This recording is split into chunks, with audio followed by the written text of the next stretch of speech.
प्रिय दर्शकों, मैं पंडित विजय शंकर तिवारी, तीर्थराज प्रयाग, हमारा दिव्य सूरत भक्ति चैनल के माध्यम से आप लोगों को आज मैं चंद्र ग्रह के बारे में बताऊंगा कि वास्तव में चंद्र ग्रह है क्या, इसका आपके जीवन में प्रभाव कैसे पड़ता है और जीवन में हमारे इस चंद्र ग्रह की आवश्यकता क्या है। हर ग्रहों की कहाँ कब कैसी जरूरत पड़ती है, इस चीज को हमें जानना जरूरी है। क्योंकि दोस्तों, ग्रह कोई यह तंत्र नहीं है, कोई जादू नहीं है। यह ग्रह एक विज्ञान है जो अंतरिक्ष में हमारे वायुमंडल में सौर सारे जो व्याप्त हैं शक्तियां, ये ग्रहों के द्वारा ही सब हम उसको समझते हैं। इनका हमारे जीवन में, भौतिक जगत में, आध्यात्मिक जगत में, सामाजिक जीवन में बहुत ही प्रभाव पड़ता है, लेकिन हम उसको समझ नहीं पाते। तो आज के समय में इस पर समझना बहुत जरूरी है। वही ज्ञान देने के लिए मैं इस भक्ति चैनल के माध्यम से दोस्तों आज आप लोगों के सामने उपस्थित हुआ हूँ। ध्यानपूर्वक हमारी बात को सुनेंगे। दूसरा ग्रह आता है चंद्र ग्रह। ये चंद्र ग्रह मन का कारक है। अगर वर्ण की बात करूं मैं तो ये श्वेत वर्ण से जाने जाते हैं और ये शीतल ग्रह होता है। चंद्र ग्रह के पुत्र हैं बुध ग्रह। चंद्र ग्रह की अब पहचान हम कैसे करें कि हमारा चंद्रमा खराब है? तो दोस्तों, हम बहुत सरल तरीका आप लोगों को मैं बता रहा हूं कि आप अपने आप खुद अनुभव कर सकते हैं कि चंद्रमा मेरा कैसे खराब है, उसका कैसे हमारे जीवन में निगेटिव हमें प्रभाव डाल रहा है, या हमारा चंद्र ग्रह हमारे जीवन में पॉजिटिव प्रभाव दे रहा है। इसको हम कैसे जानें? तो आइए मैं बहुत सरल तरीके से आपको समझा रहा हूँ, ध्यान पूर्वक इसको सुनिए। जैसा कि वेद मंत्रों में कहा गया है, चंद्रमा मनसो जात चक्षुः सूर्यो अजायत। माने चंद्रमा जो है मन का देवता है।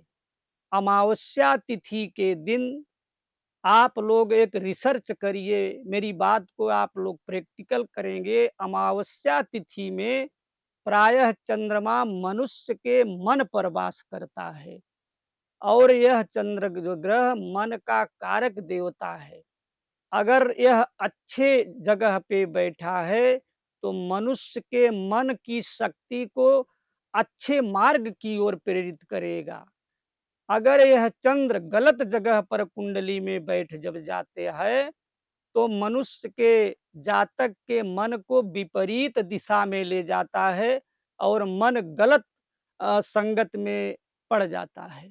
तो मन को बिगाड़ने का काम, मन को बनाने का काम यह चंद्रमा का काम है और यह मन को रसेंद्रिय रस के रूप में यह प्रभाव देता रहता है और यह सुंदरता का प्रतीक है। जो जातक या जातिका वर्ण जिनका गौर होता है, जो सुंदर होते हैं शरीर से, उनके ऊपर चंद्रदेव चंद्र ग्रह का प्रभाव विशेष होता है। आइए अब हम आपको बताते हैं कि अगर इनका प्रभाव गलत दिशा में है तो शरीर पर हमको क्या कुप्रभाव देते हैं, इनसे शरीर में कैसे निगेटिव हमें अनुभव होता है।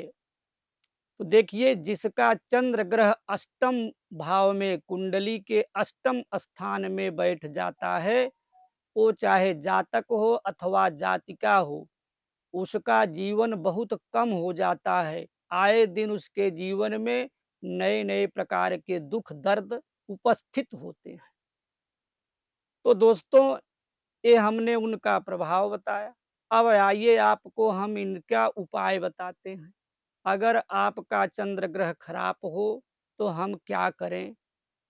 अगर जिनके जीवन में सुंदरता नहीं है, मैं ये भी बात कर दूं, क्योंकि आज प्रायः जगत में कुछ ऐसे युवा युवतियां हैं जिनकी मुखमंडल में सुंदरता का अभाव होने से शादी विवाह में कमी आती है। तो जो सुंदरता चाहते हैं कि हमारे चेहरे में, हमारे जीवन में, हमारे चरित्र में सुंदरता रहे, उज्ज्वलता रहे, तो उसके लिए बहुत सरल तरीका है। चंद्र ग्रह का स्मरण करके, जैसे एक बहुत सरल मंत्र है, ओम सोम सोमाय नमः। इस मंत्र का स्मरण करते हुए हाथ में जल लगा करके अपने हथेली में ऐसे फूंक मारें 7 बार, और फूंक मार करके फिर अपने चेहरे में ऐसे लेप करें। तो धीरे-धीरे आपके चेहरे की जो अम, धुंधलापन है वो धीरे-धीरे गौर वर्ण में आ जाएगा। चेहरे में एक लालिमा आएगी, एक आभा प्रकट होगी। और चंद्र ग्रह को प्रसन्न करने के लिए आप चावल श्वेत, कपूर, चांदी का चंद्रमा और मिस्त्री, शक्कर, इस सब कपड़े में, श्वेत कपड़े में बांध करके आप दान करें।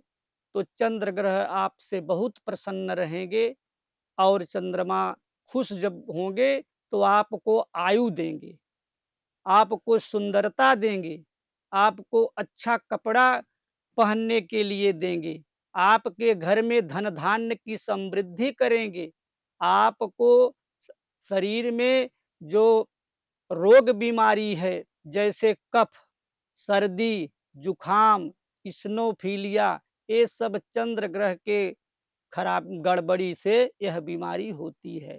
तो इस बीमारी से भी धीरे-धीरे आपको मुक्ति मिलेगी। तो दोस्तों, ये था आज चंद्र ग्रह के बारे में हमारा वर्णन। आप लोगों ने इस चंद्र ग्रह के बारे में सुना। जो बातें समझ में न आई हों, आप मुझसे समाधान कर सकते हैं। आज का विषय बस यहीं तक। तब तक के लिए हम आपसे विदा लेते हैं। राधे, राधे, राधे।